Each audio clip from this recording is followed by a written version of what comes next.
Perfect. And with that, I can invite you right on stage, I believe.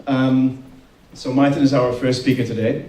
My name is Silvan, by the way, and my day job is around GDPR for blockchain companies. But enough about that. This is all for you. The stage is yours. Thank you. I was asked today to talk a little bit about the future of work and how does that all fit together with DAOs in general.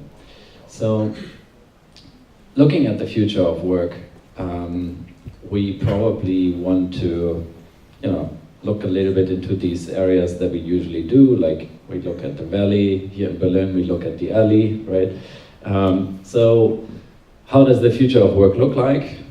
Of course, automation. AIs, robotics, and so on will basically lead to we all don't need to work anymore, right? So we don't know exactly the time frame of this, but there's a whole bunch of people that are pretty sure about that. So what would that mean to us as a society? We basically face unemployment.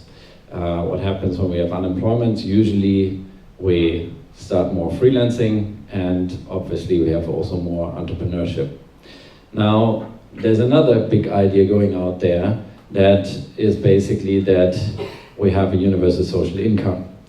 So that means for us, we don't actually really need to work. The work is all be done by the AI and the robots. And we just get a base salary no matter where on the planet we live, and basically have a survival secured by that. Taking it up from there basically means that we have lots of time. So what are we going to do with this time? If I look, for example, in my, I have 2 kids, when they are bored, when they have too much time on their hand, what they do? They start tickling each other, then they start, getting loud, and then they start a big fight. So that's probably one option. Another option that's there, what you can do with a lot of time, obviously, is creation. So maybe we think about something nice. Another thing that we probably need a lot would be entertainment. That goes then probably into the direction of Ready Player One. We've probably all have seen it. So we create this Matrix style, super nice VR, or however we're going to tap into that worlds, and we're going to be that person that we always wanted to be. And then obviously we can do research, like basically science. We can try to build knowledge gathering between a lot of people. So that's basically the essence of what stays there for the work of the future. If we order that a little bit, we have basically consuming parts or destructive parts, and then we have the creation parts of things.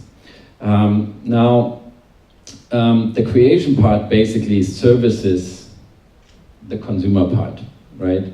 So if we give it another name, we have basically consumption and the work. Now the question is, how does this fit together with the DAO, right?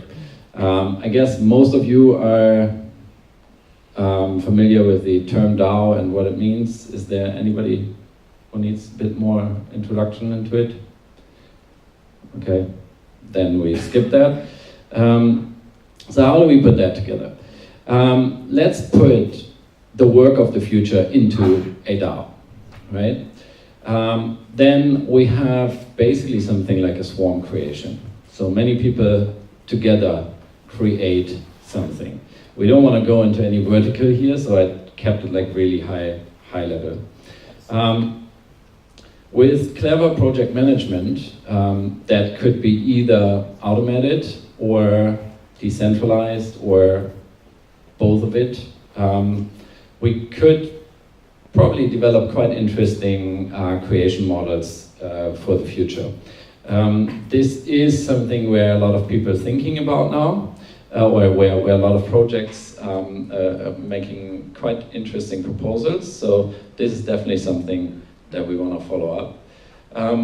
Another thing is that we have distributed ownership, and that again, together with automated accounting, would lead to quite interesting payment methods back to the people actually working in the DAO, and then also interesting licensing mechanisms that that could basically monetize the product of the DAO. So what we basically say here is that the a shareholder or like a part of the DAO, like anyone that participates in the DAO, would then be basically also an owner of the DAO, right? So it would share profits and it would also share ownership of it. And that's something that most people probably would quite like. On the other hand, there's also loss and liabilities that come with a DAO as well, or with any kind of venture that we do out there. And that's probably something that usually more risk-friendly people would look into. So that's why we have the room full of entrepreneurs here, who are no stranger to that concept, but most other people would probably go a little bit more on the, let's say, the side of the employee, who basically just takes in profits, don't have ownership, but don't have much responsibilities on the loss or liability side. So this is definitely a problem that we need to solve in if we want to talk about using DAOs in the future. Then the second problem that we need to look in, or that I see, is how do we actually calculate the ownership or the payout that comes out of a DAO? We would maybe say like, okay, the one who works most has the most shares, so we kind of like collect working hours and then we kind of know. But there's maybe people who invested, so how does that relate to another? There's people who actually sell the product of the DAO. How do they participate in the shares and also in the payouts? And then obviously the reputation. If we ask, I don't know, an Elon Musk to come into our DAO, we probably would need to give him some kind of shares just for the fact that we can use his name in there. So this is a problem that I think is not to be underestimated, because in most operations out there, most real like operations that are now companies that maybe one day could move into a DAO structure, they do have usually all of these things, if not a lot more. So it will be tasky to figure out like how do we divide between these points. Then the question is leadership.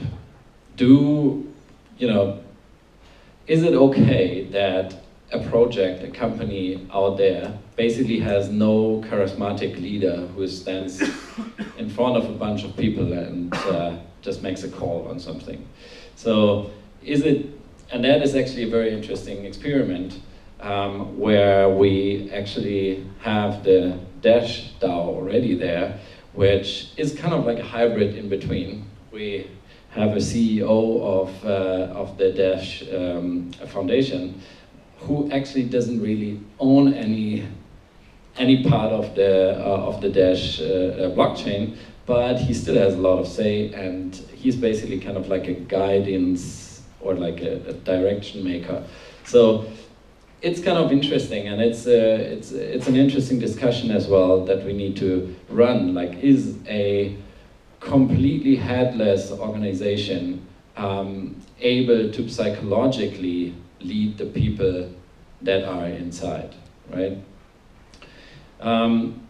Another question is like, if we decide to have a leader in such a setup, then we also kind of like need to decide like how much of our decentralizations are we actually giving up to give this leader a certain amount of power that he can exercise on. And that those are hard problems to solve. So that's the point 3. Another point obviously is the governance. And today I don't want to talk too much about governance, which I usually do talk a lot about, but I think what we should think about is basically how do we keep the participation rate up. What usually happens, we all know how it is in democracy, right? In the end we have like a voting or election participation of like 30–40%.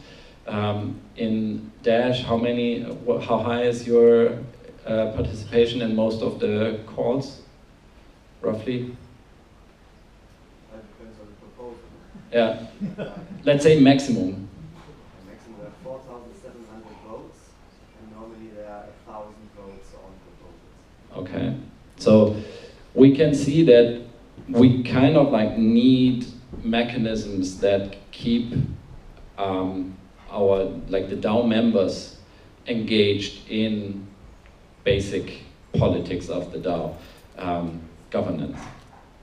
The question is also then how to scale that, because basically what happens in scaling is like if you have a DAO with 100 people, basically your participation rate is very high because everybody kind of have the feeling, okay, I'm like 1% here, so I can,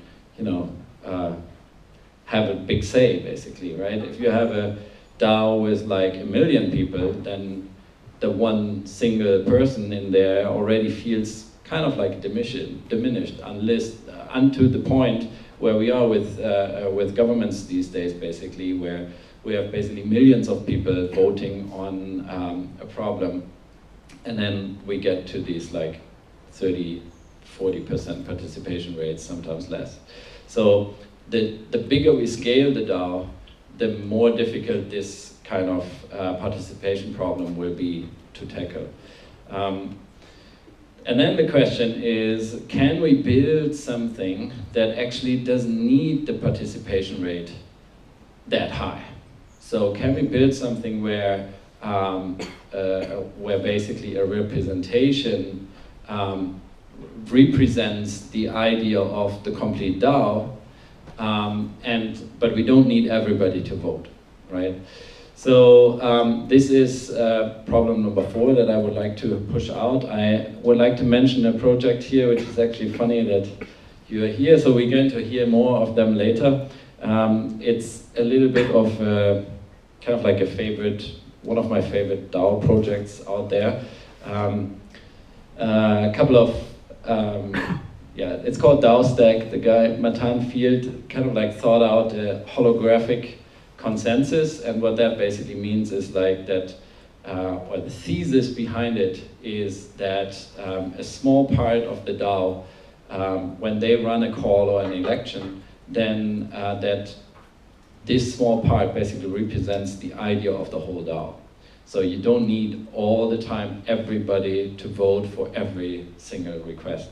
And that makes the DAO scalable. We still don't know if it's going to work.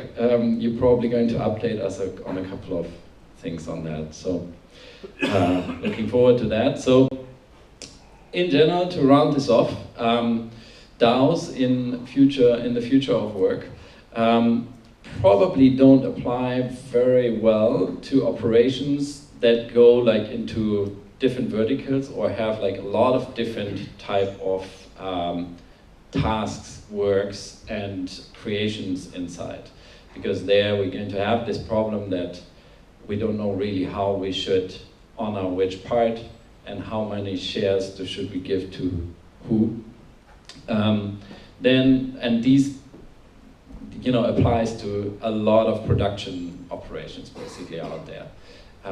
Also a lot of service operations. But especially in hardware, I see tough problems to actually convert them to a DAO one day.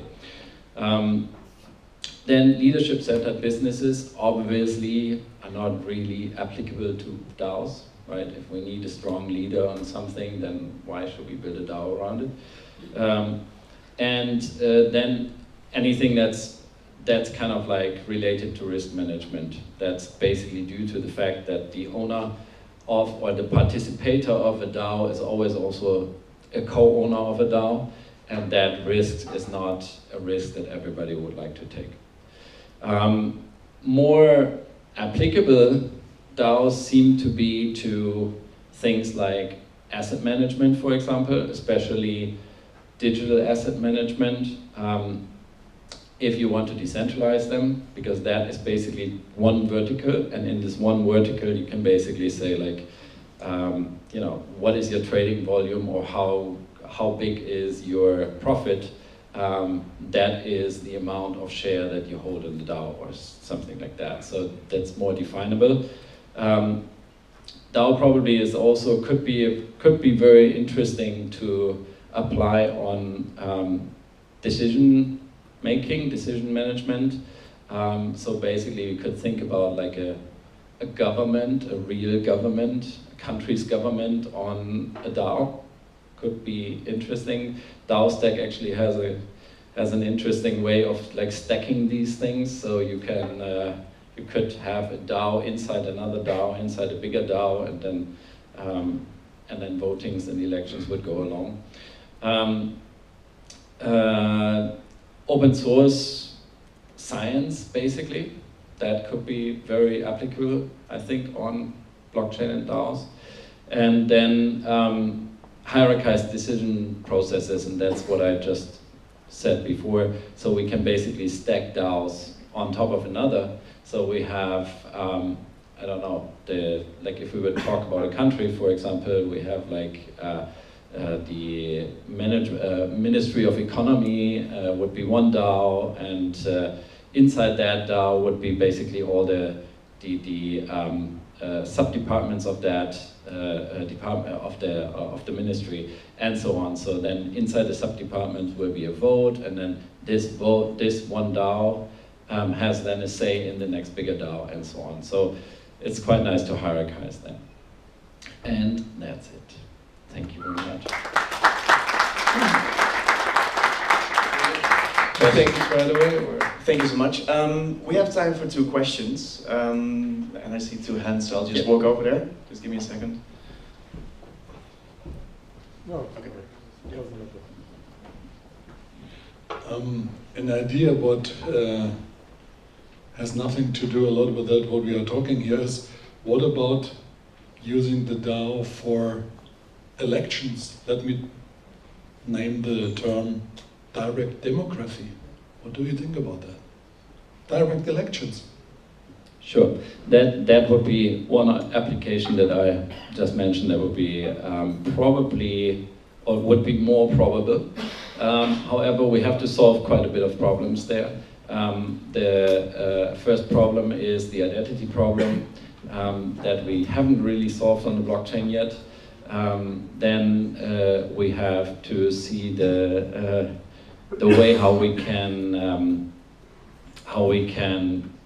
you know, prioritize, like what kind of questions do you want to poll on, because direct democracy, you basically have to ask everybody always every kind of questions, and there we need a scalable mechanism, like for example holographic consensus or other ideas that are in this area. So I don't see that quite realistic for now, but this would be one of the more applicable ways for DAOs. 5 years, 10 years?